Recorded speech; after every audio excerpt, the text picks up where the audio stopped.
Update news.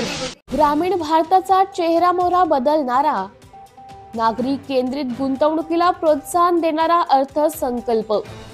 मुख्यमंत्री देवेंद्र फडणवीस यांनी केले पंतप्रधान मोदींचे अभिनंदन। देशातील मध्यमवर्गीयांसाठी स्वप्नवत अर्थसंकल्प आज पंतप्रधान नरेंद्र मोदी यांच्या नेतृत्वात केंद्रीय अर्थमंत्री निर्मला सीतारमण यांनी सादर केला आणि 12 लाखांपर्यंतचं उत्पन्न करमुक्त करून एक मोठा दिलासा मध्यम वर्गाला दिला। ग्रामीण भारताचा चेहरामोहरा बदलणारा आणि नागरिक केंद्रित गुंतवणुकीला प्रोत्साहन देणारा हा अर्थसंकल्प आहे, अशी प्रतिक्रिया महाराष्ट्राचे मुख्यमंत्री देवेंद्र फडणवीस यांनी आज माध्यमांशी बोलताना व्यक्त केली। अर्थसंकल्पात महाराष्ट्रासाठी काय?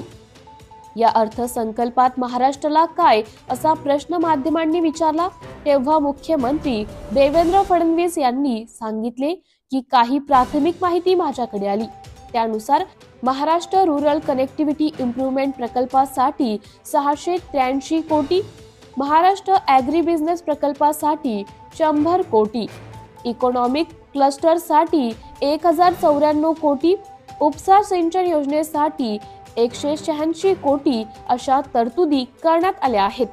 अर्थातच आणखी तपशीलवार माहिती यथा अवकाश दिली जाईल, असे मुख्यमंत्री श्री फडणवीस यांनी सांगितले। Bureau report, Murad Patel, Chalisgaon. Subscribe now and press the bell icon. Never miss an update.